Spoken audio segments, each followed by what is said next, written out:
Oh, yes. This is the Hardcore Marketing Show. I'm Casey Cheshire, your host for this epic journey. And today's show, sponsored by Cheshire Impact, on a mission to help people maximize their use of Pardot and Salesforce. CheshireImpact.com. Bam.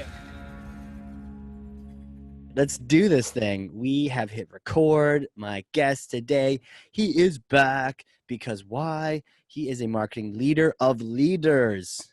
What does that mean? We'll have to get to that. But you know what? He was so great at throwing down the gauntlet last time, just calling out a bunch of BS out there in the world that we're like, man, we got to have this guy back. That he's just really cool. And he's got a great first name. So what else can I tell you about him? Marketing coach and consultant, #1 fractional CMO, speaker, mentor, podcast host of Your Perfect Marketing Strategy, founder of CMOx, Casey Stanton. Welcome back to the show. What up, Casey? Thanks, man. Man, I love your name. It's a great name. It's a strong name, Casey. Yeah, it's friendly. Does it mean like brave or something in like ancient text? I think it actually means like fertile, brave, strong. And there's a lot of like meanings. All those things, right? We'll just bro out on the first name here. Well, you know, I wanted to have you back because, first of all, I enjoyed the hell out of our conversation last time, but it was also eye-opening, all about the different things that I didn't know, but talking about all the different myths. But I wanted to have you back here to smash something that I know that is really on both of our minds. So let me pass you this thing again. Your old friend, you remember her? Here it is. Boom. Is it her? Boom. I don't even know. Thor's hammer. Thor hammer. Grab that thing. You got it? No, you got to actually grab it. There you go. Oh, look at that. Backhanded. Oh. In your brand new camera focused on that fist.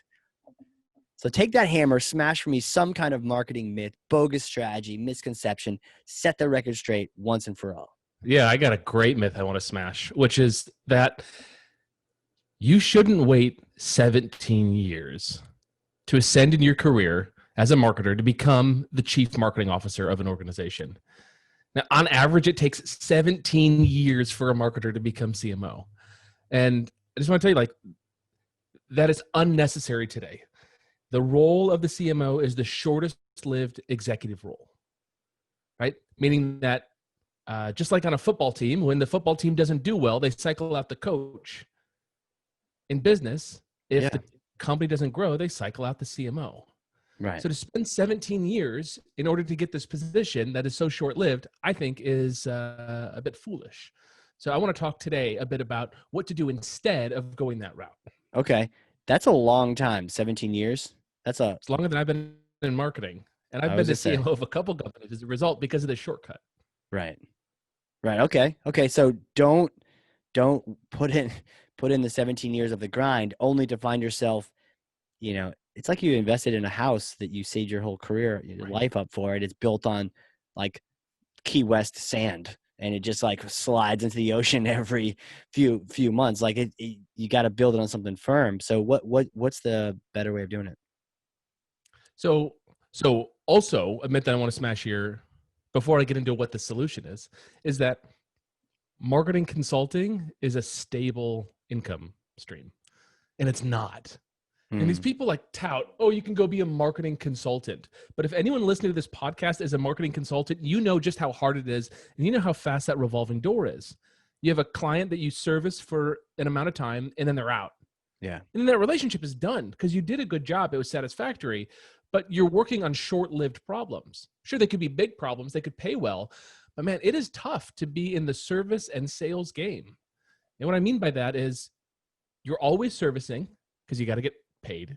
And then you're always selling because you're going to need to get paid once you finish servicing the client that you're on. So not only does a marketing consultant have to be great at marketing and great at solving specific marketing problems, they also have to be really good at prospecting and sales and proposals and cash collecting and the legal terms and like all that crap, which is really difficult. It's like two separate jobs, right? You gotta, that was always bugging me when I was doing it, because it was like, you have to sell it, and then you like, hooray, we sold it. You're like, oh no, now I gotta go deliver this. You're like, gotta go do that and keep selling. You not just wearing multiple hats, you are like multiple people at that point.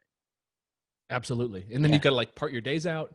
Yeah. You know, Monday, Tuesday, Wednesday, I do client stuff. Thursday, Friday, I do sales stuff. And like, it just gets to be exhausting. There's the flexibility that you're sold as a marketing consultant, you know, at least that I feel like I was sold maybe back in like the Dan Kennedy days, was like, it's a lot of money per hour.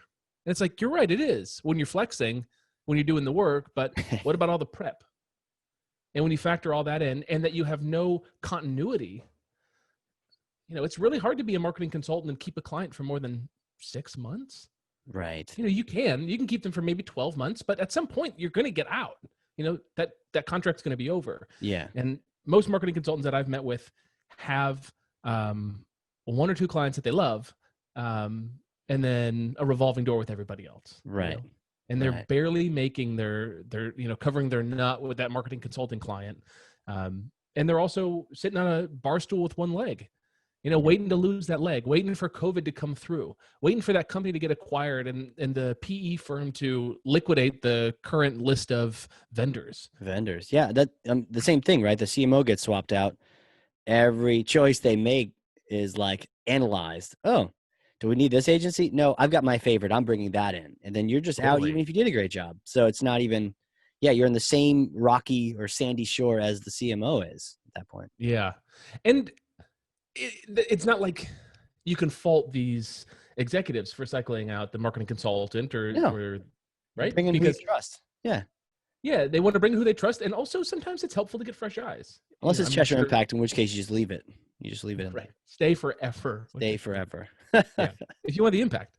Right. If you want the impact, you got to leave Cheshire Impact alone. Just leave them in there.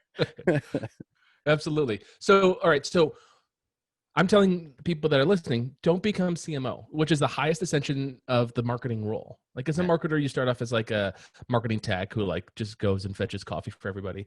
And then you like climb up to doing like client work kind of in the shadows. And then you get to be on the calls. Then maybe you lead the calls and then maybe you lead strategy. And then maybe you're leading the department as a marketing manager or coordinator or director. Yeah.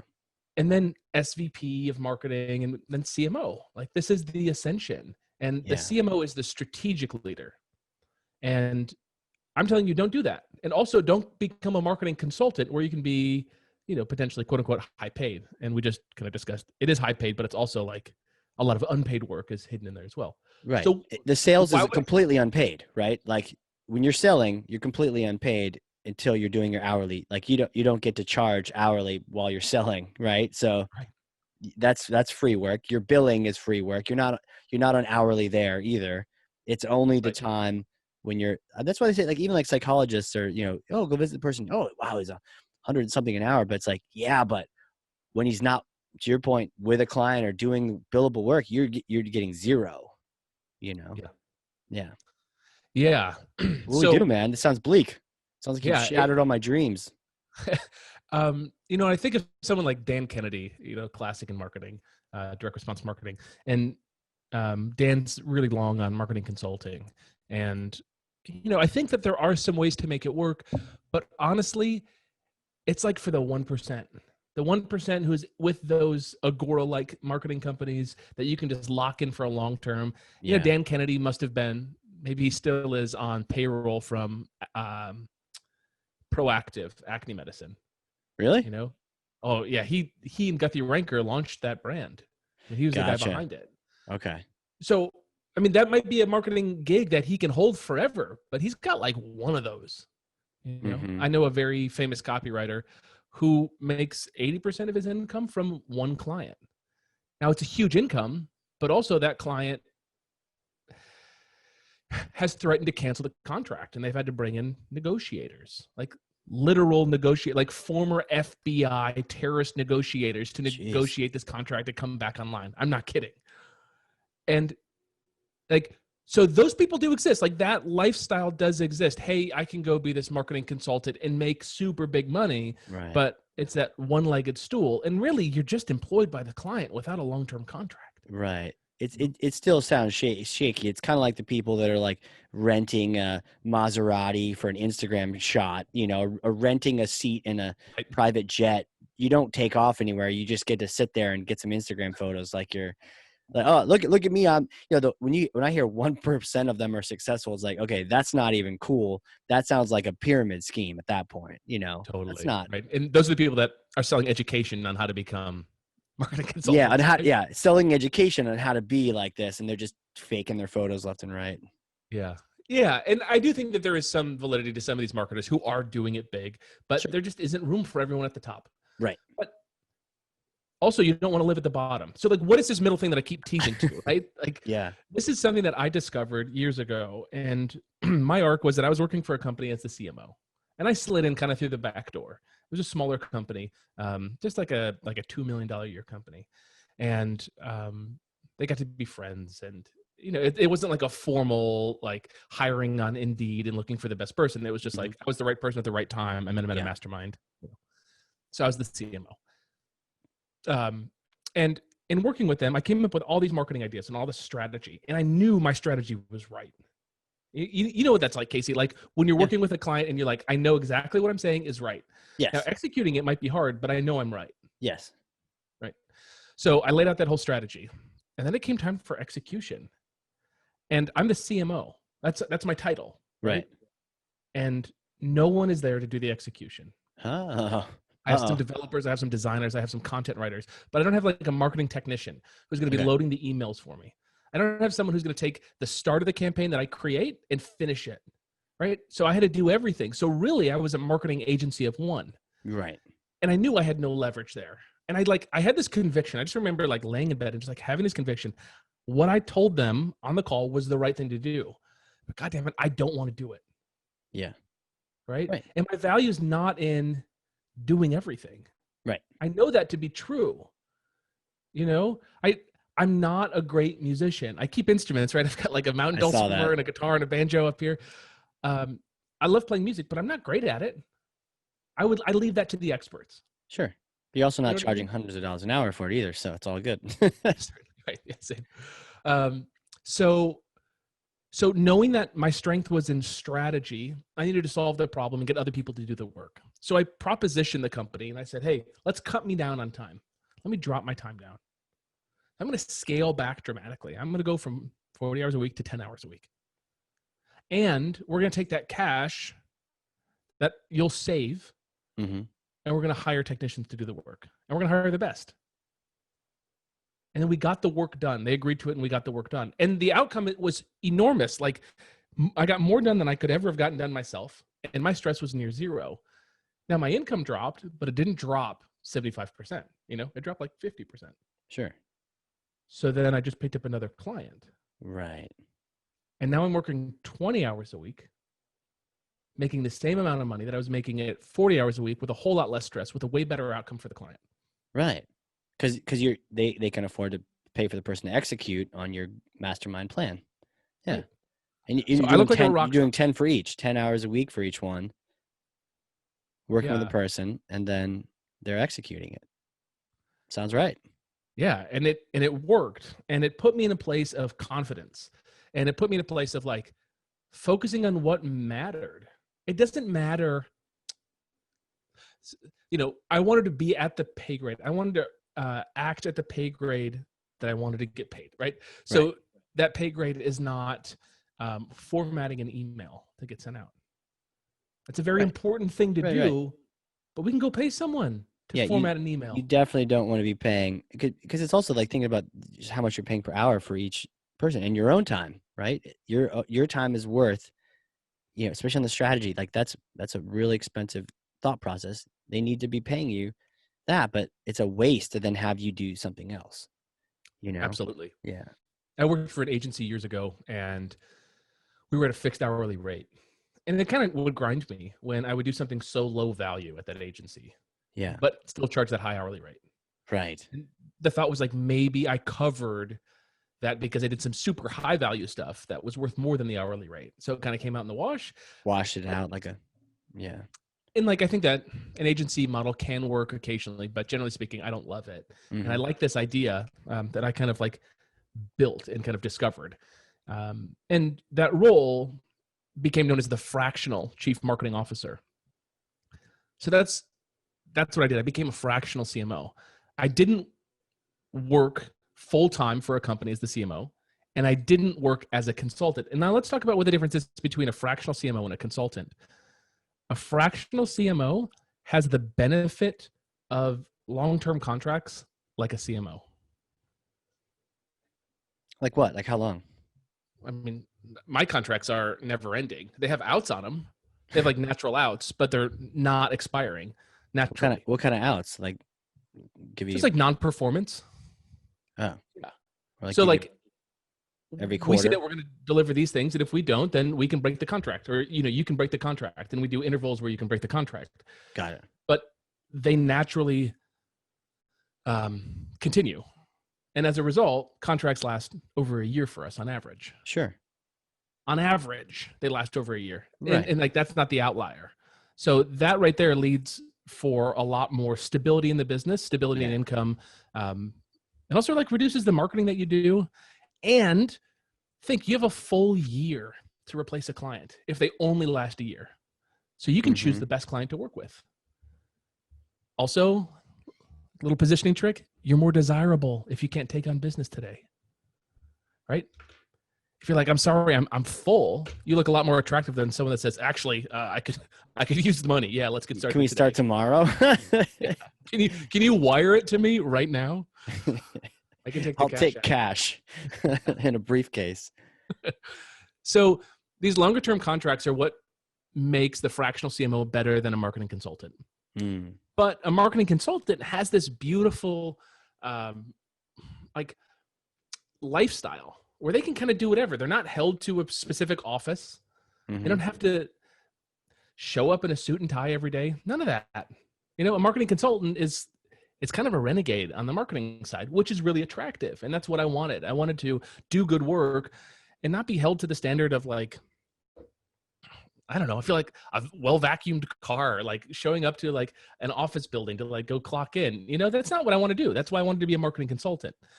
So the CMO has a lot more like structure to it that I don't want. The structure I do want is long-term contracts and getting paid at the first of the month before I start work. Right. What I don't want is to have to show up to the office and, deal with the stuff that a full-time CMO does. Politics. Right. Meetings you don't need to be at. Totally. Right. Right. Yeah. Like an all hands team meeting. I mean, you might do that as a fractional CMO, but like, it's probably not worth your time. And if you position that back to the client and say, this is what you pay me an hour. Do you really want me to spend it on this? You can probably get out of that stuff and then focus on what actually matters in the business, which drives them a result, which makes them happier, which reduces your stress. Like it's kind of a win-win all the way around. Right. So the consultant doesn't have to do those meetings. The fractional CMO may not, but could probably not have to. But a CMO, you're in all the senior team lead meetings and you have to be there. So on either end was like, there's a lot of freedom on one side, none on the other, but there's like a happy middle. Yeah. And this happy middle of being a fractional CMO gives you the authority without giving you the, like the unnecessary responsibility. Like you want to be responsible for and able to influence things that are important in marketing. You just don't want the other noise in an organization. And you can get out of that noise by being a fractional CMO. Yeah, I see that. Like my company has a fractional CFO. That's great. Perfect. And we'll send him swag sometimes, but like he doesn't need to be at all the different things and yeah, it saves him time, saves us time, right? Not having to pay him for that particular part, but he does the job of like a whole finance department. It's great. Yeah. And I think fractional CFO is the leader. I mean, if you do a Google search right now or look at Google Trends, fractional CFO has been leading for the longest time. That's because it makes sense. Like as a business owner, unless you have like a super complex billing cycle and you're raising funding and doing a large company that can afford a really expensive person. Yeah. But you probably don't even need it a lot of times. And I'm not an expert on finance, so I probably shouldn't say that, but that's my thought. So I see the fractional CMO as the kind of rising trend. I'll say it, since I started the business 3 years ago doing this work, like hanging my hat doing this work. I was doing it previously, but like starting up the business CMOx.co and then offering fractional CMO services and now training people on how to become fractional CMOs. That's cool. We're seeing a dramatic rise in search queries and in people that are just knowledgeable about what a fractional CMO is and does. It seems like the perfect combination. and everything that works about the CFO. I mean, it's like the senior level person, and we've got someone on our team who's amazing, doing the collections and billing and QuickBooks and all that. You don't need CFO doing that, but you need that person so that it just works. It just works having it's a nice Totally. balance of strategy and tactics, strategy and execution. Get shit Yeah. done. The right shit. One of the other things I love about a fractional CMO title is if a marketer who's got a couple years of experience becomes a fractional CMO and they decide, you know what, this isn't it for me. I really want like the comfort of just a single client and I want to be fully employed. Yeah. They go back to that route. Nothing wrong with it. It's not my style. I want more freedom and flexibility than that. But if they want that, I don't know, there's like a comfort that comes from having just like one client. There is. Yep. But you also get the Yeah. team feel, all the feels too, if it's a good culture, Yeah, right. And I still think you can build that culture with the different teams, but it does take a lot of like emotional labor. True. Yeah. Depending on how big Management. those teams are. Yeah. A lot of management. Yeah. And then also you're the CMO. So you got to be there in case someone's struggling. Right. Someone's burning out. You got to be the person that supports them. Right. So maybe that's good for you. For me, that fits into like who I am as a person. And I really enjoy that work. But let's say you want to go back. Someone who wants to go back in, they can, you're saying, if they go the same. They absolutely can. And when they do go back in, they go back in with an elevated experience. That's kind of like, it's kind of like you just went on a Teach for America tour, It's like you came back with a different insight on the world. You now understand strategy in a different way. You just left for your sabbatical for a year or 2 years or 6 months or whatever to understand how to run strategy. And then you can go back and earn your way into that CMO role much faster. You're much more qualified. You might come back as a director, Absolutely. or leading a marketing team at a small company. Whether they call you a director or whatnot, but you've got, some direct reports and you're reporting to the CEO, you're more experienced. You can handle those kind of conversations now. Yeah. Yeah, exactly. And I learned from techs years ago, some like developers that I was working with. Yeah. They said the best way to increase their rates is to just work at a company for like 6 to 12 months and then hop to the next one. And as you hop to the next one, you always get a pay increase.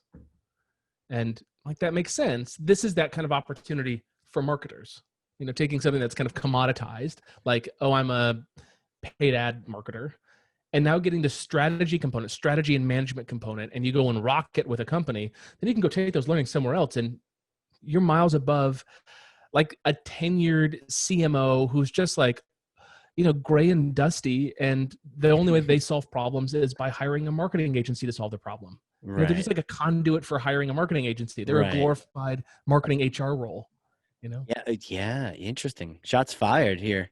Yeah, right. But like that exists. There's Stanton. these old dudes that like spend big money and they don't know what they're getting from it. And they're totally fine getting smoke blown up their ass about like the what ifs and possibilities. And then the actual deliverables, they don't measure. They don't have tight KPIs and scorecards that they review. They're looking for soft things like we want to raise awareness, but they're not getting an impression rate that leads to a sign-up rate that they know is tangible, is actually increasing.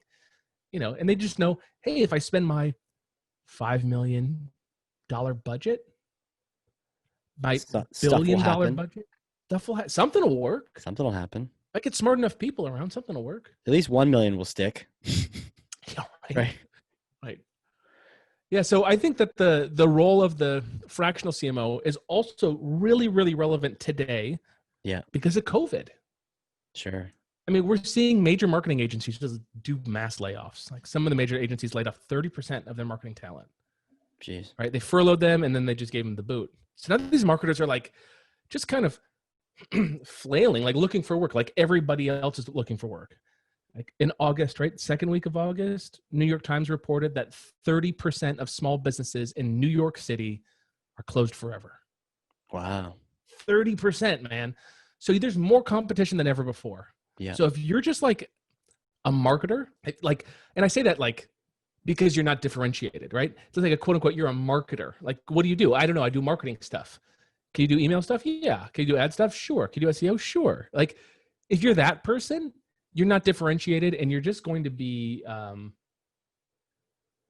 looked over. Yeah. Because I can go get someone more senior than you for the same rate because that person is struggling today. to find work. Right.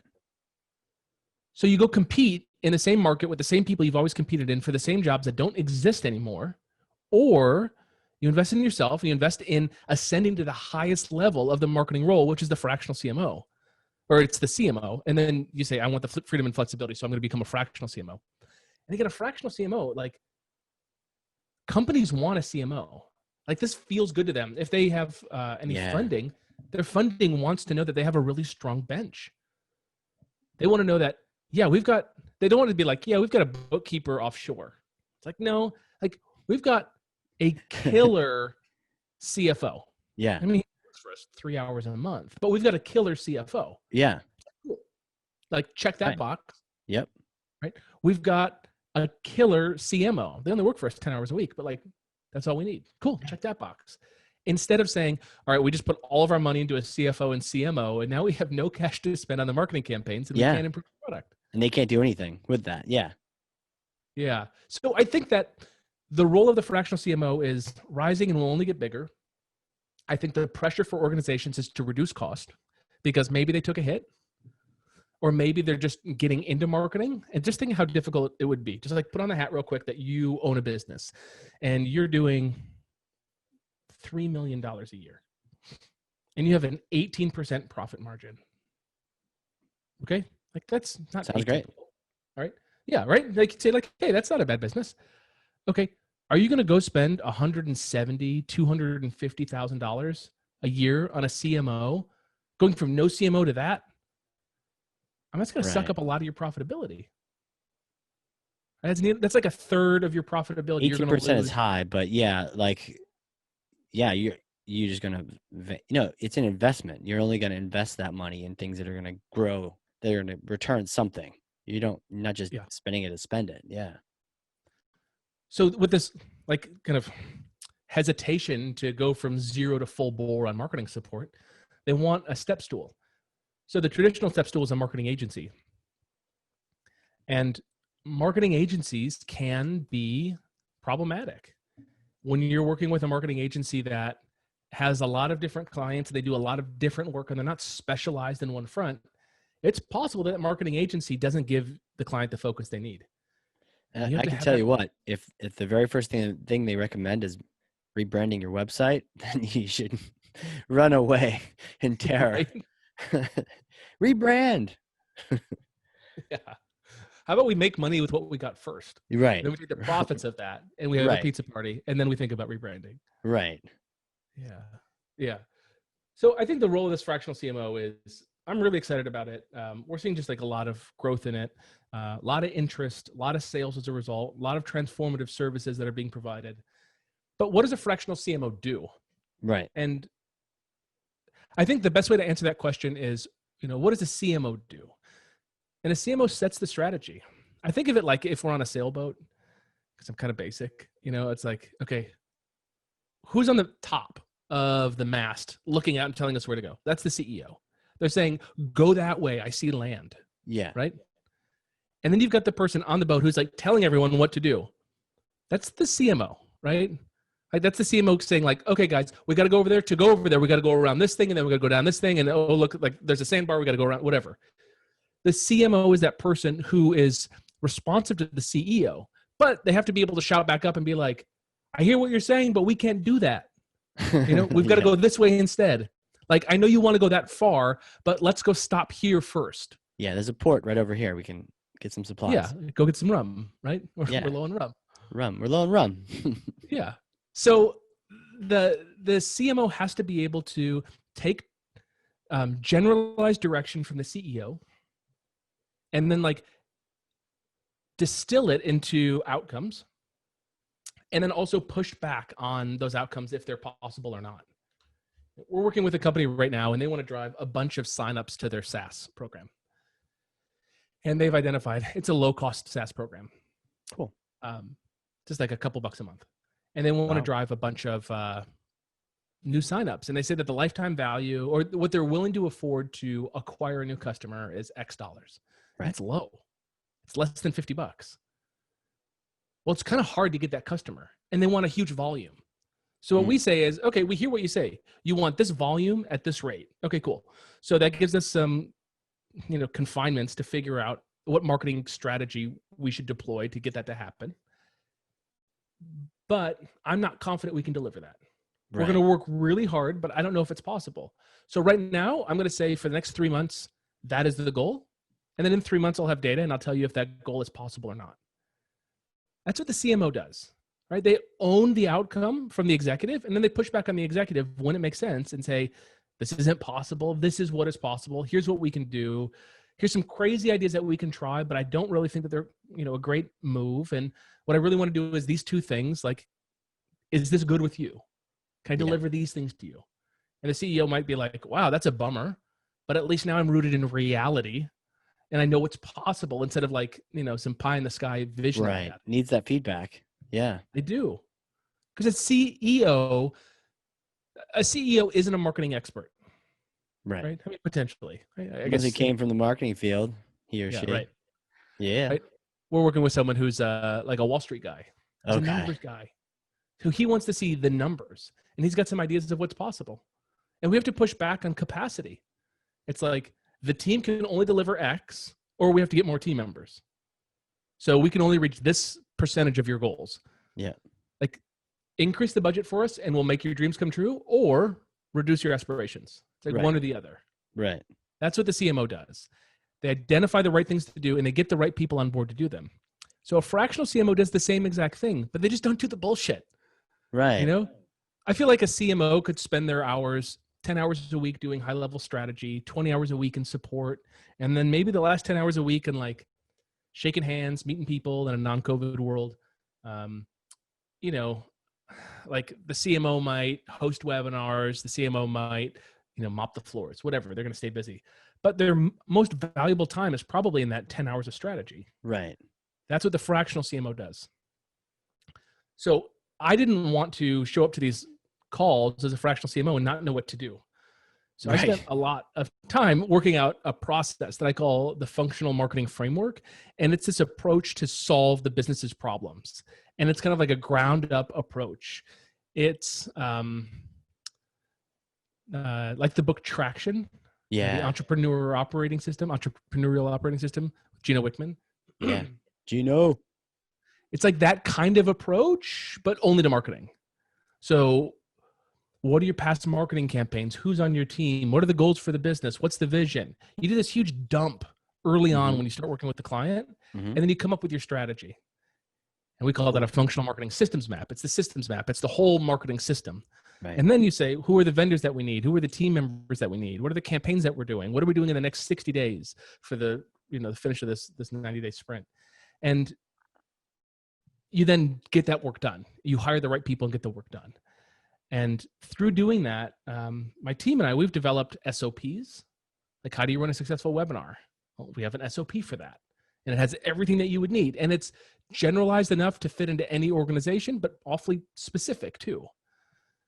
How do you, let's say you want to hire someone, we call them a marketing technician, kind of a lower level marketer who's going to be doing a lot of the execution. Right. Entry level, right? You bring them in at like $40,000 a year. We've got a hiring doc for it. We've got interview questions. We've got tests that we give them. That sounds fantastic. Right. It's like those kind of things that like shortcut your approach to being able to bring in the right talent. And then you've got your bench. What does your marketing meeting look like? How do you focus on KPIs? What are your KPIs? What are KPI dashboards that you should be looking at? We've got templates of those that we've developed for clients that we've now generalized and then provide to our team. So it's those ideas that allow the fractional CMO to have scale. And then you can take on a couple clients. Or you can take on 2 clients and make the same amount that you would make with one full-time. So you're working 20 hours a week with a little bit of sales. I'm not going to lie, right? Maybe you're spending 2 hours a week on sales. So you went from 40 hours a week to now to 22 hours a week, making the same amount of money, more impact, having more fun. And I don't know what you do in your spare time, but I feel like I could fill up weeks worth of fun activities. It isn't just work. Sure. I would be hiking a lot. Maybe go to Mount Kilimanjaro? Yes. Quarterly. Sorry to hear that your trip got canceled. I know. I had to postpone it. I had to, I just put it into my little app though. Next year, August 1st or some date like that. It's just so my thing would start a little countdown. It's like 47 weeks away. Nice. I gotta get training on it. Nice. My wife and I had a plan for Bermuda for our baby moon. and couldn't do it. Couldn't Pretty do it. bummed. You So won't be able to do it maybe for a we'll do it when bit. he's like a year old. Kid will be in high school by the time you get to travel again. Yeah, we'll even be in high school. He'll be homeschooled in high school. Homeschooled. Yeah. So people don't know. Congratulations. You had your first baby Yeah, 6 weeks, 3 days 6 ago. weeks ago. Yeah. So you're still in that kind of like primordial soup of like not sleeping and eating and getting up in weird times and everything. It is a primordial soup. Yeah. Yeah. And It's you got this been project. a wonderful experience. So how many clients are you the fractional CMO for right now? So we're working with just a handful. We've got 3 right now. So, but we're that working means with. you're the guy for 3? Yeah. Yeah. Wow. That makes But there's sense. different levels that we service at. So there's that 10-hour a week, but here's the thing with becoming a fractional CMO, you can't just service them at that level forever. You need to bake into your approach a reduction in time, because you're going to solve a problem and create systems and have other people run them. And then the company just doesn't need you. But they also shouldn't lose you, Right. right? They'll lose the protection of having you. So we've got kind of a drop down, and then we've got Interesting. more clients, at that level. So it doesn't go up; it actually goes down. And once you put these systems in place, We've got a number of clients at that other level, Mhm. which allows for us to have more stability. And I think this is important as a fractional CMO. You Yeah. don't want to just have a few very high priced clients, because if you do and you lose one, you lose half or a third or all of your income. Good point. So you've got to have, more legs that support you. And that's what we encourage to have provided. So the fractional CMOs that come and get trained by us are doing that. And there's Right. different ways that they can sell into those different services that we encourage them to do. And that way they're protected financially, Right. I mean, they might have like a really great month because they might close some extra business, but generally they just kind of tick along plus or minus with a really great income for them. It makes sense. So not all your eggs are in one basket, but kind of by doing this, you are, instead of having a bunch of little tiny marketing clients, you've got some big ones where you're their fractional CMO, but you should have a couple so that you're able to support yourself. Yeah. And also, if you think like you worked with them for 6 months, 12 months, whatever, and then you drop down a level, and then you're just locked in with them for life. That's the goal. Yeah. Because you're always growing and improving, because you're going out to these other companies and giving them more of your time. You're getting better systems. And they just come in with that same system that you just deployed for a totally different company. And you're like, hey guys, I know the next marketing campaign we're going to run. It's this thing. Yeah. And it's not like you're just staring at the same problem every day, which I've done in a marketing agency, and I just felt exhausted. Like, I just can't see a way to solve the problem. So in this way, you're actually solving different problems for different people. And then that creativity, then you're just applying that solution from another company to one of your long-term clients. Right. Huh. And you've got the systems already built for it, right? Because you built the SOP for it for that client.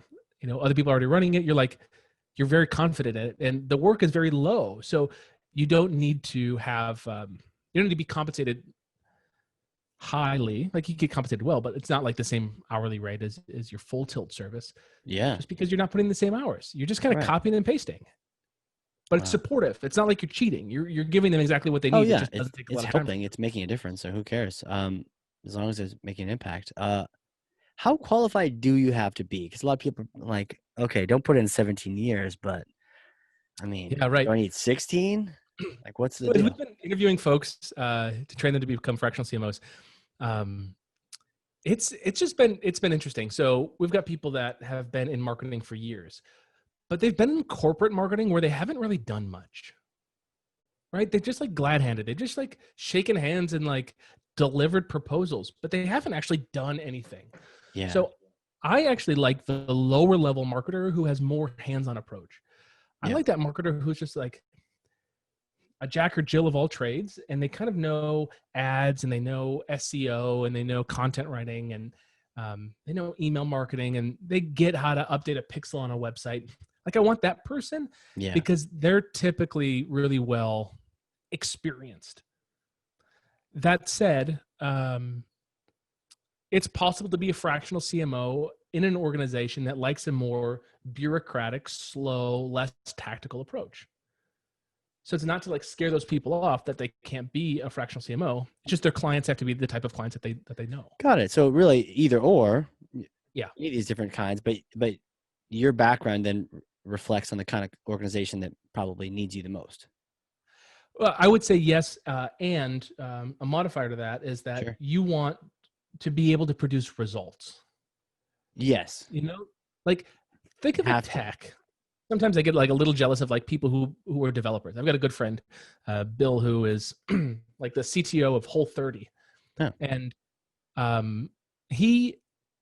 his team builds stuff and it's delivered, right? Like that's really cool. Like here's the thing you wanted and we built it and here it is and now it's live and it's successful. Like, hey, we did our job, right? And success for them is like uptime. It's like hitting the proposal correctly. In marketing, it's a little harder to do that. So to be able to like identify a lever that you can pull that delivers value that's greater than your fees at a minimum is critical. Right. And I think it's like you said, don't ever work with a marketing agency that asks you to rebrand immediately. You know, any fractional CMO could say, yeah, you need a new rebranding. But what you really should do is you should look at the assets that they have and do a low-hanging fruit campaign. We've got a list of these, like 7 campaigns for fast cash. And just like deploy those in a company and go make some money for them. Jeez. And they're going to love you. Go pay for yourself for the next 6 months. And then, you know, then you could say, okay, your branding really sucks. Let's improve your branding. Right. But You got to get those quick wins in to build you some credit, some street cred. So the organization's going to listen to you. Yes. Spend and those money quick on a wins rebrand. need to produce profit. Yeah. You know?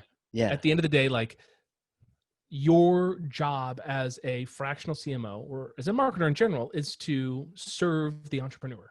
Right. Right? It's like, it's not to serve the manager. It's not to serve HR. It's to serve the entrepreneur. What does the entrepreneur want out of this? Figure that out at the start of your relationship and then deliver that. And you become irreplaceable. You know? Yeah. I mean, it's not rocket science. Figure out what they want and then deliver it. It's pretty straightforward. Yeah. Wow. Imagine and then that. ask for the budget that you need to make that happen. Right. I think that there's a lot of, I don't know, fear around that, asking for a budget. Yeah. What if you've never done a budget before though? Well, I mean, how transformative is your CMO school? Like, can you come in like a Cinderella and then you're like the fairy godmother of CMOs or what's up? We've got a process for like requesting a budget, but it takes into account like what they've got and what they're doing that's unique. And some things are unique and different. So we call it the CMO Accelerator. But in the program, people ask questions in a forum. So we do a public forum that's like for just all the members, which is private. And then also like private messaging. And then we do live calls and stuff like that so they can answer the questions live. But it's about figuring out the outcome and then figuring out what the spend is previously. And if there's not been a spend, then to ask for a spend. You know, one of the things that really grinds my gears is when a company says, all right, we're going to hire this this Facebook ads expert, and they're $2,500 a month to manage our ads. Yep. $500 a month on ads. They're going to spend 5 times more on the management than on the actual ad. Right. You know, it doesn't make any with sense. a client like that, you got to get out. Don't do that. You can't. Yeah. I think your ROI is not calculated on the 500. It's calculated on the $3,000 total of everything that you're spending. Yeah. And like, I think a great Facebook campaign goes if you can do a 1 to 4, I mean, you can get better than a 1 to 4, but like for every dollar you spend, if you make $4 on Facebook, like that's pretty good. Yeah. So you're asking me to make a 1 to 5 out the gate to break even? It's like, that's impossible. Right.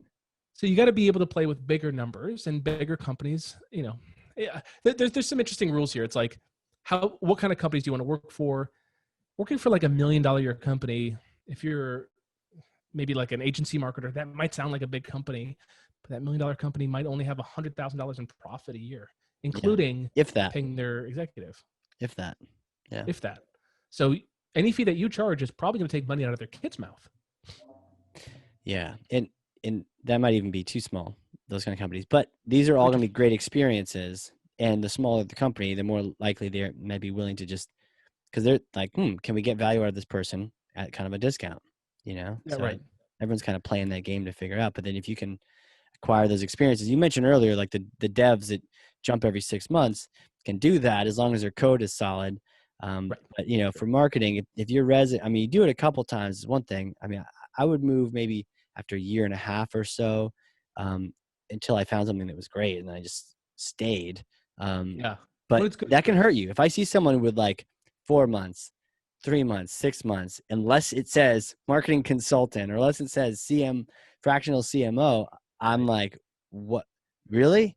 You get Three fired? months is enough for them to get to know you? Then you left? What happened Yeah. here? I heard once that it takes 6 months to be able to be competent in a role. Wow. Like as an employee to be hired. It takes you 6 Interesting. months to really understand everything that you're needed to do, and then you can really be effective. Now, I hope that it's a lot shorter than that anytime I hire someone. Right. And it is if you provide SOPs and like a Yeah, formulated process for them to follow, and like totally. you check in with them weekly and you set outcome goals for them. But 6 months, man, you got to stick around for a company. So you stick around for a year or two, and then you can hop. And that's how you can like build your resume without it looking flighty. Yeah. Yeah, you don't want to look flighty. So, No. okay, so you got a school. So tell me a little bit about the school. Sure. So as I got into companies acting as the fractional CMO, I identified that like systems are what's needed. Yeah. I'm the kind of person who likes to hop on a call. I like a sales call. I find that stuff really fun. But when I get on a client call and there's a bunch of stuff I said I was going to do, if I didn't do it, like that's bad and I feel bad. So I had to create systems and processes to ensure that I did the right thing. I did it effectively. And the time that I spent on it was the most effective time. I wanted to fill my time as much as possible. Yeah. Just like maximizing as a fractional CMO, make as much money as I can and help as many people as I can. And that's what we did. So to do that, my assistant helped me build systems in the business. And in those systems, we invested a lot of time on to templatize them for kind of a general client. Hmm. And now we have a toolbox. So when we go work with a client, we open the toolbox and it just is sitting there. So we say, okay, cool. It looks like you need this. Great. Let's grab this tool. Cool. And now 80-90% of the work's done. We did the work already. It just has like a leverage. So the CMO Accelerator is a process to understand like how to get your own social proof, how to write a proposal, how to have a sales call to sell yourself, and then what the actual service is, and including it's a 7-module training on exactly what we do inside a business as a fractional CMO with all of the tools. Plus, on top of that, there's a twice monthly live call, plus unlimited ability to chat and an online forum to ask questions about your specific client and where you're stuck. And we're finding that our CMOs are like doing well as a result. They're Yeah. working with great companies, they're prospecting hard, and like when you look at what's happening in COVID, so we're recording this in September 4th. Right. People are out of work right now. Marketers are Sure. out of work right now, and their problem is that they're just going to drop down the thing that they said they're going to do. I'll do more stuff for less money. And at some point, they're going to be the same value as like someone in South America or Philippines. That's like a low hourly rate. What you got to do is you got to go the opposite way. You got to be like that salmon that swims against the stream and say, I'm going to not go downstream to get as much work as I can, even at a lower price because I need to make a living. I want to go upstream and become authoritative in the role and be able to support people. And I know that this role is growing because it only makes logical sense that it would grow. So I'm going to bet that. And if for some reason I don't like it in a year, okay, maybe you're working 40 hours a week with a client right now, but you can go pick up another one at 10 hours a week. 50 hours a week is a lot of time to spend working, but also you might be able to double your income or at least increase it by 50% with that extra 10 hours a week. And then that might buy you some flexibility. It might buy you some confidence. I know for me, if I was in a position of working at an agency and I saw the agency work dry up, Yeah. I was worried about a layoff. Last thing I would do is go look for that same work somewhere else. I mean, it's drying up for a reason. So you got to go move up a level instead of moving down a level. Yeah. Yeah. It's a good reminder that people gotta do this, and it sounds approachable too. I don't want to turn this whole thing to like a sale for your thing, but I am interested in it. It does sound like any way you do it, you got to do some professional development, and Totally. it's not necessarily, getting your MBA. What's your take? I know you did advanced Yeah. I school and was that going kind to of get thing. an MBA. What's that? All right. So real talk. So I moved to New Real talk with Orleans. Casey and Casey. I moved to New Orleans years ago. When was it? Like 2012 maybe. Just moved with a buddy of mine, and we got like a bachelor pad and just like lived that amazing New Orleans life. And I love that city to death. Yeah. And I was working for this agency, and I was like, man, I know what I'm doing, but like, what's the next level? I'm just kind of hungry. Yeah. So I looked at the best schools in the area, and Tulane was a great school. So I looked at their MBA program, and I requested the syllabus for like a class or two, and it was just awful. Really? This is like 8 years ago, so maybe things have changed, but nothing about digital marketing existed. Zero. There's like product placement in businesses, but like nothing about an opt-in page, nothing about Google Ads. So I was really, I don't know, disenchanted. Yeah. And I offered to do a guest teach for a day.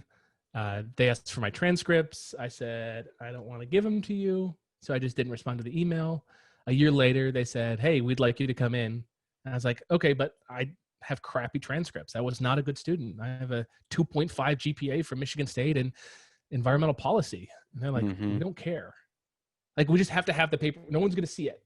So I gave them the paperwork. Yeah. I went in, I guess taught. Long story short, they offered me a job, and I became a adjunct professor of marketing, and I served for 3 years. Huh. Because my experience online was better than the experience that the professors had on online marketing at the time. Of course. Light years. They've changed, but I was the expert in the field, right? I mean, that's a true adjunct, right? They're an expert outside, and they come in and lecture. So that was really fun. So coming out to Philadelphia, I'm looking, do I want to go get an MBA? I'm like next to Wharton. Wharton is like, I could take the train to Wharton, and like I could get maybe a world-class MBA. I don't see the benefit of it, especially an MBA that's distant. I think right now what's going on with universities hosting in person only to knowingly have to go to online because of COVID infections is just a ploy to, maybe this is not PC, but like, I feel like the universities are just like trying to justify their full tuition, and they're struggling because they're not going to have their collegiate football, which is such a huge, profit driver for the school. I think that's all garbage and bullshit, and it's all going to burn down, and I'm okay with it. It's definitely things are changing, right? But yeah, was it Naval? We talked about this last time. There's the idea of like colleges have to convince everyone that it's just as valuable to go virtual, and then as COVID clears up, no, don't worry, JK, it's actually way more valuable to go in person, but either way, it's all going to cost the same. You're like, no, that's not how it works. Like consumers know that if it's one versus another, one's cheaper. You can't do that. I think we're going to see institutions start to really struggle, and the education is going to come to smaller schools. And I think like in this situation, I'm not unique, right? But I think the CMO Accelerator is a unique kind of approach to this. But you can go find this for Google Ads. People for years have been selling info products on Google Ads, which is like a PhD in Google Ads. You can go get that with Perry Marshall. That's the first marketing course I ever got, which was the definitive guide to Google AdWords. Sure. And like Perry's been teaching that for years, and he is like the educator. He's grown, and he's got more marketing stuff now in Planet Perry, but yeah, that idea I think is really nascent, and it's just only going to grow. I also think, you asked like, what do I think about MBAs? I don't think that they're worth it. I was looking at actually going to school for something totally unrelated, art school. Just like, why not, right? Just decided to play with it and, spend a couple weeks doing research. So with this art school idea, and maybe this will change, but right now it just doesn't make sense for me to apply and go through it. So what I did was I found someone that I really liked their work, and I proposed that they mentor me, and it's a paid mentorship. And I proposed a really nice structure, and they agreed to it, and we're getting started. And it's not the same as art school. It is not the same, but it's very inexpensive, and it'll give me a really great opportunity to see if it's something I'm even interested in, Right. So I think we can get creative, and we can go to our experts and say, teach me how. With this art school person, I said $100 a month for 1 hour of your time. And if I don't show up, you still get paid. 6-month commitment. So I'm asking for, I'm giving him $600 over the course of 6 months. I think it's going to be really worth it for me. You know, Wait, how much for each call? $100 an hour, 1 hour a month, 6 months. Wow. Great. Yeah. And like in their profession, you know, they get paid more than that an hour, but they have to travel and they have to do other stuff. And What, an art? like, Like an artist? Or you mean like an yeah, educated yeah, this artist? is an artist. Yeah. Okay. Maybe. If they're Yeah, Thomas maybe. Kincaid, maybe. Otherwise, there's a thing called starving artist for a reason. Yeah, right. So I That'd be just tapped great. into top talent from the university that I would want to go to, Yeah. and I get to spend time with her. And it's like really thrilling, and I'm excited about it. And I feel like it'll be a good value. So I think that approach to education is where we're moving to. Yeah. We're moving, you know, like we're moving to more digital courses. And I think digital courses can suck, but I think they can also be great. I got a buddy who's in Hawaii, and he just enrolled in law school, Okay. and his law school is digital, except for like once a semester there's an in-person, Okay. and it's in New York. So he has to fly to New York like twice a year and just meet everybody and hang out. And like that's probably good enough, you know, if you do it right and you plan like a good like rager where everyone like has a couple beers and hangs out and you guys do some stupid shit together. Like you're probably going to have a pretty good experience there, and it's as good as maybe doing it face to face every day. Mm-hmm. You know, he's just doing it face to face on Zoom from Hawaii. And, you know, I think that stuff's going to work, but I think that the costs have to be in relation to that. We can't have full price Harvard that's 100% digital. You know, it feels silly. Feels weird. And because I think half of some of those schools, you know, the name doesn't really matter anymore for most positions. It matters for maybe management consulting, it matters for medical, it matters for science. Yep. But even then, For sure. in different ways, right? So it's like, I once got this advice, like if you're going for that kind of a position, then yes, the school you go to, oh, I went to Yale. Great. We all went to Yale too. Now we're all in the same company. But it, like, I never care when I'm hiring, you know, people on my team, or like certainly no one cared that I went to Riviera College, whatever, which is now apparently Riviera University, terrible school. Hey, Riv, what's up? It was okay. No, I jest. It was okay. But yeah, like, no, it doesn't matter anymore. And so I could see there might be a higher quality of education, but let's find the places that are actually better, and then let's do them. Let's do those. You know what I found? Coaching has been a way that I've done education for a long time. You've been coached? What's that? You've been coached? Yeah, but like cool. different specific types of coaches. Like I've had a CEO coach. I've had I haven't had a marketing coach, but I think this kind of ties into this conversation. Like this program becomes like that education.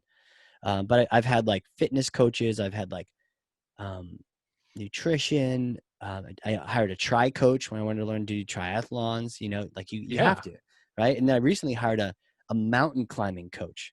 No way. It's all about mountain climbing fitness, and it's completely different than triathlon fitness.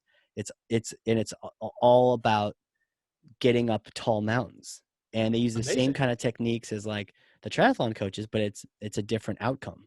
But yeah, I love it. I love that kind of getting expertise from people that matter in those certain ways, and they have programs, and it's much more affordable than, you know, any kind of other program. But the first person who climbed Mount Everest didn't have a coach.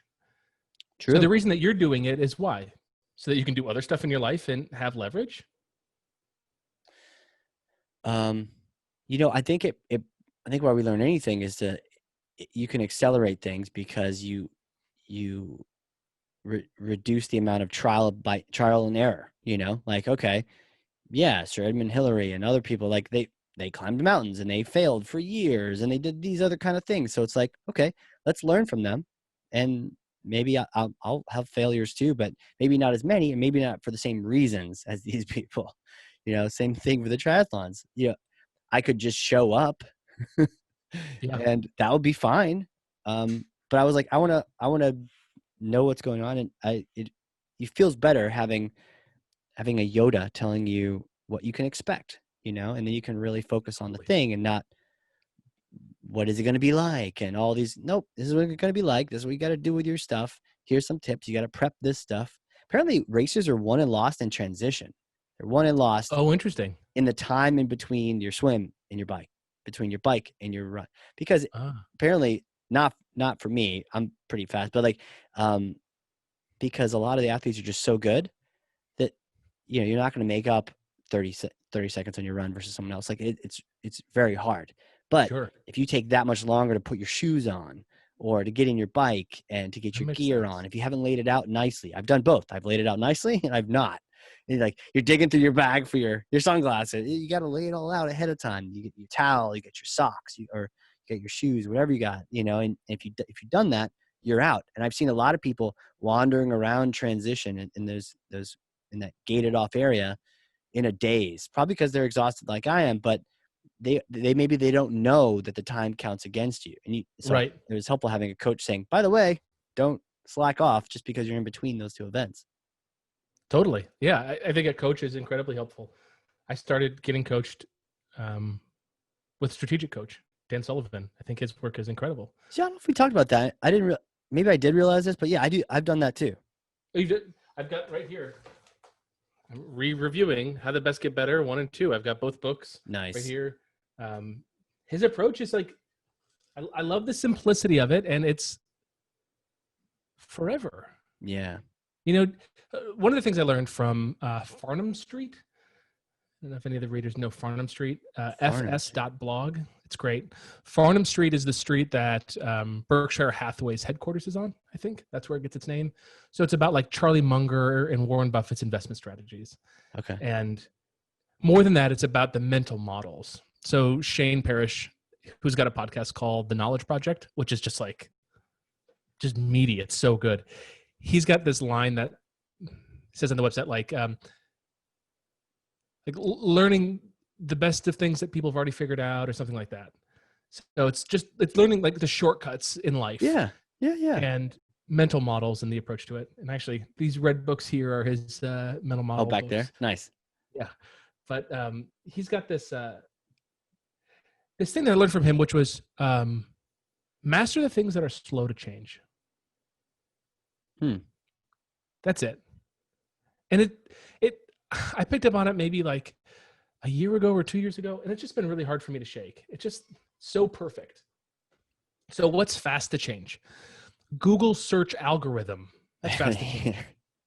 Right? Yeah. Like, by the way, if you're a marketer and you don't know that come 2021, Google's making a massive update, you don't know how to check a website's speed on Lighthouse, like go learn how to do that, because Google's going to start significantly penalizing companies.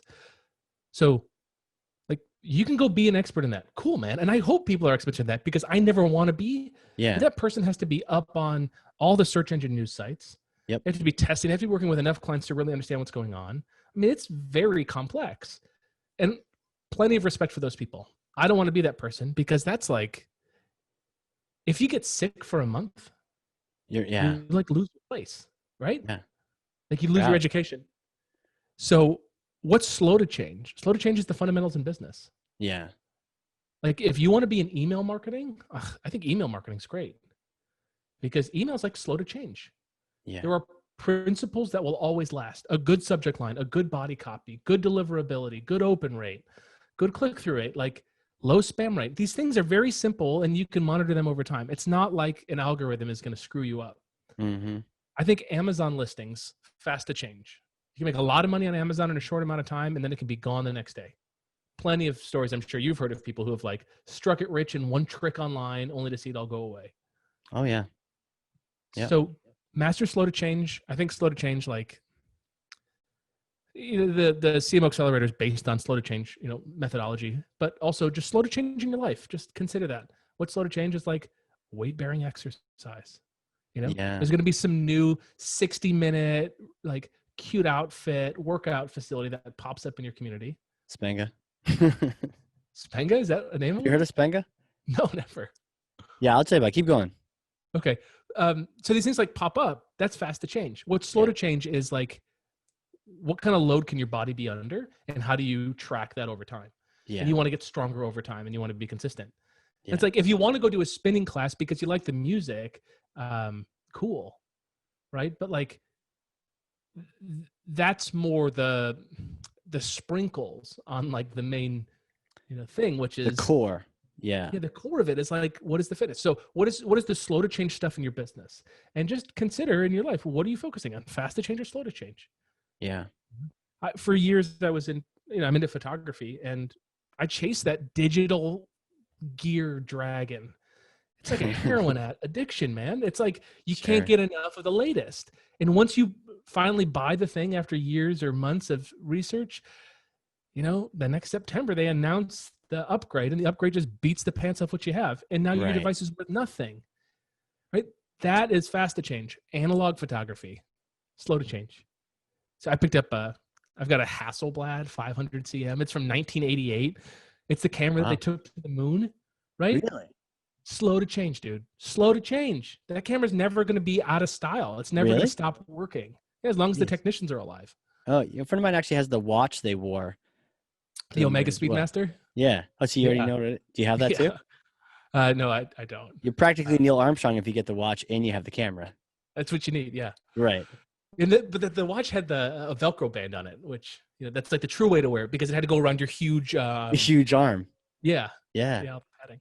So like for me, I felt like a lot of relaxed pressure in Mhm. my hobby of photography when I said, you know what, I'm just going to buy a couple really nice film cameras. They're going to last forever. I'll buy them in good shape. I'll make sure that I clean them regularly. But that's way better than just buying the latest and greatest digital camera. Right. What's fast to change and slow to change in your life? Focus on the slow to change stuff and stay in that lane. And I swear you'll have less like anxiety around the Mhm. future. When we What do think about you do about the exponential fast to growth. change stuff though? Say again?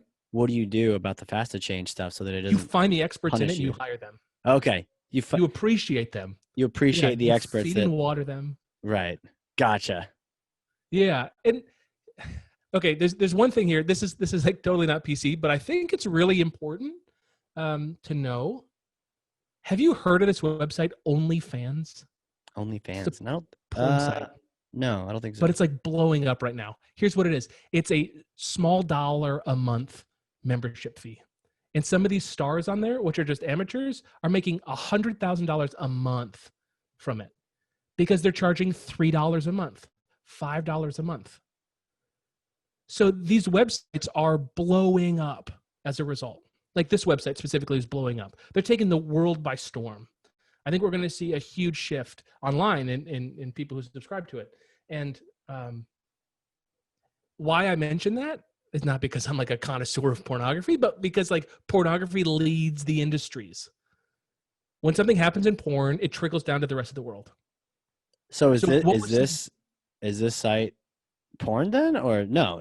But it inspired this idea. no, I think it is. I haven't actually been to the site, but I think they're like individual people sign up to have like their own campsite, and it's I'm like on it now, and they're Patreon all where wearing clothes, but I guess that could change. it could change. So the idea here is like for a couple bucks a month, you get access to content. It's Patreon, right? But it's Patreon. Patreon with like kind of some leverage, maybe. I think that this model is interesting, and we're going to see a lot more business going this way. We're going to see Amazon Prime. I heard that was like over 50% of U.S. households are paying for Amazon Prime.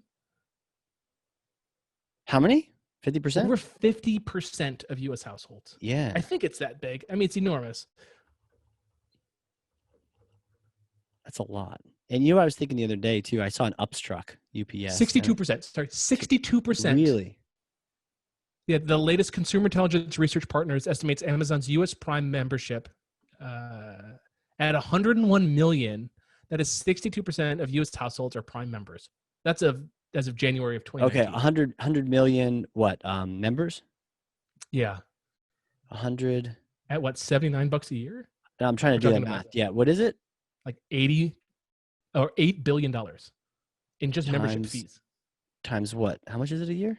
Like 79? Yeah, I think it's $79 a year. It used to be like $15 a month or something. I don't know. So maybe I'll put like 130. 119. It's 119. 119. Wow. I'll update the calculator. Holy crap. So we're talking about a lot of zeros on billion. this. 3. It's 11 billion. It's like 12 billion, right? 11.9 billion. Mhm. So I was thinking about this, right? I was thinking about this because I saw this UPS truck go by and I thought, oh, that's cute. I haven't seen you in a while. But what I have seen is Amazon Prime You just truck. call a UPS truck an UPS truck? An UPS truck. Ups, I've never UPS, heard that before. ups. Hey, it's ups. No, you never done that? No, just UPS, UPS. No, okay, cool. Go ahead. Sorry. FedEx, ups. Yeah. Well, I saw Oh, it. It was brown. I'm like, oh, I remember those guys. But I've seen so many more Amazon Prime trucks. And at the yeah, beginning, I think I heard some stat where everyone was trying to tell Bezos he was an idiot for doing Prime. They're like, no, it'll never make money. Like it'll cost us so much dollars. And for right. some reason, he still did it. And now, what is by proxy now?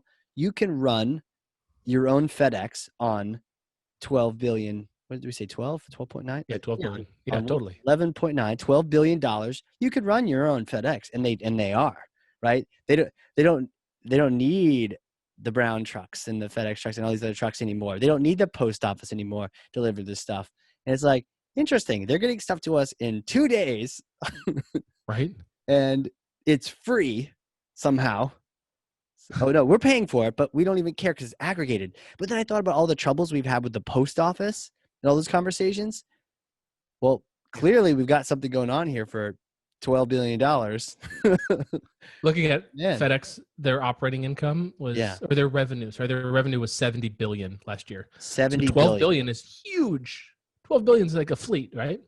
Okay, so those guys are 70, and then these guys are like 12. So it's a fraction of it, but maybe it's just because it's focused in the U.S. or something. But I don't know. I see them. The prime trucks are everywhere now. They're like all over the place. Yeah. You know, in DHL's at 14 billion euro as of 2016. So they're like competing right there with DHL just from that base Oh, membership they're at fee. Like, 14. Wow, yeah, 16 or 14. 16. Sorry, yeah, 14. Well, you're right. They're basically, you know what? All they have to do is you bring your package that you want to send to Whole Foods, and it will go to where it needs to go. It's nuts. And what if they did that for free, right? Yeah, right. And they could maybe Because they're soon with all already these moving robots. stuff. Man, we should have another conversation about how we should tax anyone who innovates that replaces jobs with robots. We're going to lose all these tax revenues. I think we're in for a very difficult future if we don't tax innovators who like get rid of all the truck drivers that pay taxes. That's the number one employer in almost all states across the U.S. is truck driving. Hmm. Lose all of our truck drivers to robots, which will happen in 10 years, right? Won't happen tomorrow, but it'll happen soon. We're going to lose all that tax revenue. Well, I think we're in for a world of hurt with Maybe that. 20. Maybe 20. Okay, I'll give you 20. But still, Yeah. in 20 years, we'll lose tax revenue of all of our truck drivers. You know what I see with that? I like, because I was Tesla, right? They're actually a software company. If you think about Right. it, all the data points they're getting. I think it was Joe Rogan's interview with Elon Musk the second time when they weren't smoking weed, and it was like Elon can tell by looking at a car and how it drives which version of the AI it has in it. Oh, wow. And he's like, have you ever seen an AI car drive next to a regular car? You can tell because it's not like we're kind of sloppy. We're in the lane, but we're kind of like moving back and forth in the lane. No. AI car, boop, right down the middle. No deviation. It knows where the middle is. Oh, It stays in the middle, right? And so cool. I bet you eventually, just like how we had the thing with masks, eventually I'll be a older guy here, and I'll be like, it's okay, I'm living on a beach, whatever. But there will be a thing where at some point in the future where we will publicly shame people for still driving. Like, you still drive? Totally. Did you realize My what kid is never going to drive. you've put your family? He will. I think he will. But like, it's like you put your family at risk. Do you realize how much safer it is having Tesla drive for you? Like right now it is safer, but like it's like several percentages. But when it's like 1,000% safer, what do you? And then the question is, are you the asshole that wants to drive and then injure everyone? Potentially. You're right. It's like, ooh, what do we do with that? But I know it's coming. But to your original point about the truck driving, that eventually comes too. Maybe in tandem. I don't know if it leads. I don't know if we'd be. I think we might be more scared if we had automated trucks driving around if we were still manually driving. So maybe they have to come together, but Yeah, those at long haul least it's trucks, though, there. man, that are just like on the highway. Just they're just taking Highway 10 from like Florida to Yeah. California, and it's just Yeah. like a straight shot. And it's cost $30,000 to outfit a truck with a self-driver right now. $30,000. I mean, Oh, I see. it's cheap. It's That, less than you yeah. pay a truck driver. Yeah, because you can drive that many years as opposed to one person you're paying them every Right. year. But I have heard the argument though of like some people are scared of this. Some people are saying, well, you know what? We've always had this happen, and it just freed us up to do more creative things. Yeah. So you have to invest in your creativity. I mean, Yeah, I think that is Peter Diamandis, I think, is the leader on this conversation. yeah. And Peter's got some really great stuff. He's got a membership group called Abundance 360. Did you go to that event? I've been to A360 a couple times. Yeah. You had. Did you do the virtual one this year? Or? No, I didn't. No, Oh, I joined the yeah. digital group this year, but Oh, did you? Okay, Strategic Coach gives you access to the 360, so I saw it this past year. So Yeah, it's yeah. awesome. So with what he's talking about, I remember him sharing maybe like 3 years ago, saying something like, someone asked, "What do you encourage your kids to do?" And he said something along the lines of like, learn to program, and also like have a creative outlet. It's like, when we have all this time in the world, what are we going to do with it? You should do something creative. Yeah, yeah, and Invest in that creativity.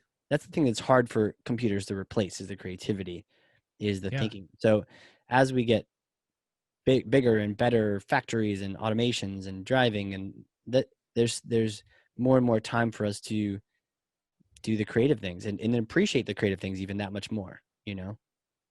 So I don't know, somewhat positive outlook on that. But my other question though is like, what's the deal with the aliens? What's the deal with like the government saying they have like spacecraft now? Dude, is that real? is it real? Is that like a political thing? Is that like okay, let's distract you over here, something over here? It would be such.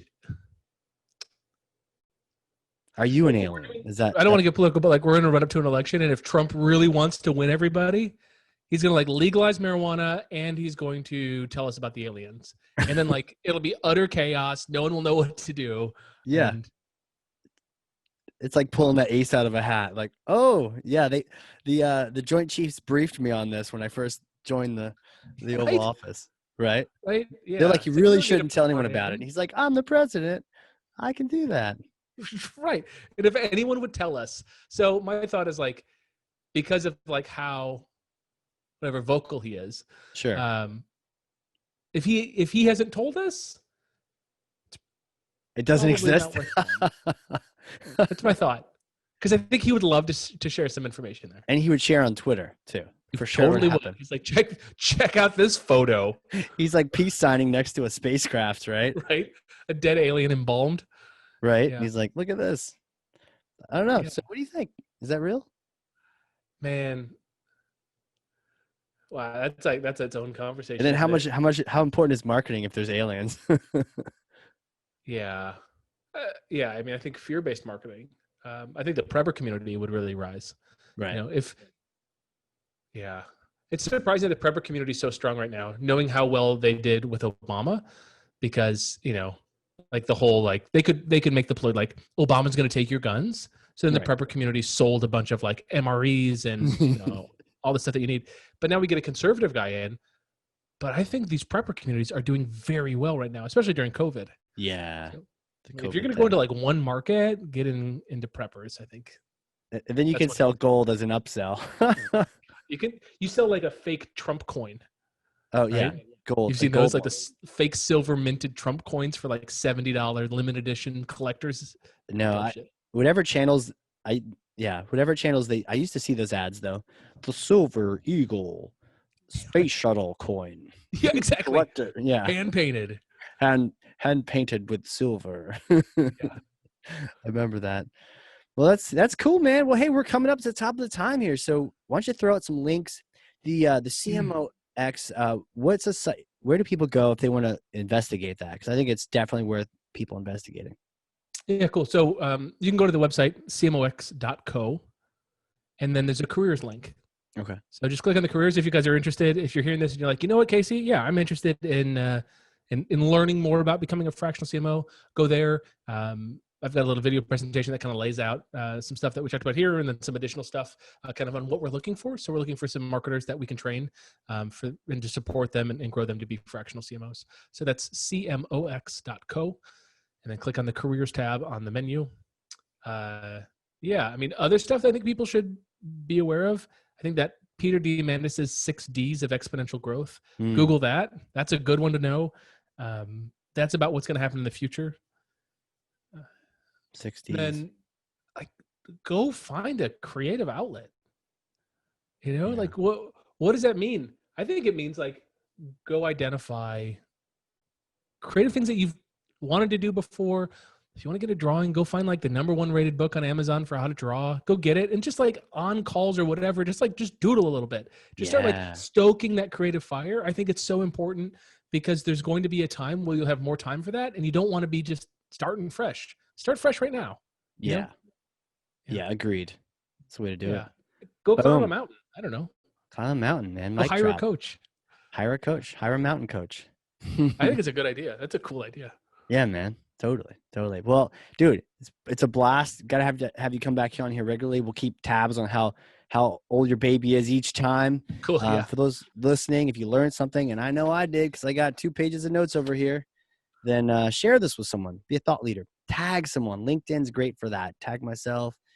Tag the other Casey. Tag the Caseys, and then the Caseys shall appear on your comments and comment as well.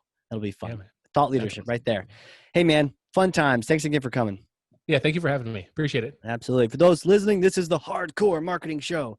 We will catch you all next time.